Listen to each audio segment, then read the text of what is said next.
கோடோல planning app பத்தி பார்க்க போறோம். பிளானிங் ஆப் இன்ஸ்டால் பண்ணிட்டு ஓப்பன் பண்ணிக்கோங்க. ஓப்பன் பண்ணீங்கன்னா உங்களுக்கு இந்த மாதிரி வியூல வரும். இப்போ இதுல என்ன பண்ண போறோம்னா, நம்மளுக்கு இருக்கிற எம்ப்ளாயிஸ் எல்லாருக்கும் ப்ராஜெக்ட்ஸ் ஒன்று இருக்கும். அதுல கரெக்டா எப்படி எம்ப்ளாயி அலோகேட் பண்ணி வைக்கிறது, எந்தெந்த டைமிங்ல எந்தெந்த ப்ராஜெக்ட்ல அந்த எம்ப்ளாயி ஒர்க் பண்ணுன்றத பிளானிங் முன்னாடி பண்றது. 1 வீக்குக்கு பண்ணிக்கலாம், நம்ம 1 மந்த்துக்கு பண்ணிக்கலாம், எப்படி வேணாலும் நம்ம மாத்திக்கலாம். இதுல நீங்க ஷெட்யூல் பண்ணி வைக்கணும். இப்போ எம்ப்ளாயிக்கு எந்த ப்ராஜெக்ட்ல அந்த எம்ப்ளாயி எத்தனை மணி நேரம் ஒர்க் பண்ண போறாரு அப்படின்றது. இது ஏற்கனவே ஷெட்யூல் பண்ணது எல்லாம். இப்போ நான் உங்களுக்கு நியூவா ஒன்று பண்ணி காட்டுறேன் பாருங்க. நியூ கொடுத்துட்டு எந்த எம்ப்ளாயி செலக்ட் பண்ணிக்கோங்க. அவரோட ரோல் தானாவே வந்துடும். எந்த ப்ராஜெக்ட்ல ஒர்க் பண்ண போறாருன்றது நீங்க இங்க செலக்ட் பண்ணிக்கலாம்.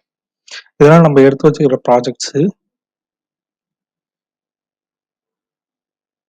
இதில் அந்த ப்ராஜெக்ட்ஸை செலக்ட் பண்ணிட்டு சேவ் கொடுத்தீங்கன்னா அவருக்கு இங்கே அலைஞ்ச் ஆகிடுச்சு. இப்போ இவருக்கு டியூஸ்டேல வந்து ஃப்ரீயா இருக்கு. இதுல வந்துட்டு இவரை இன்னொரு ப்ராஜெக்ட்ல போட்டுக்கலாம். இது பண்றது மூலியமா உங்களுக்கு ப்ராஜெக்டும் சீக்கிரமா முடியும், எம்ப்ளாயோட டைமையும் நீங்க ஈஸியா மேனேஜ் பண்ணிக்கலாம்.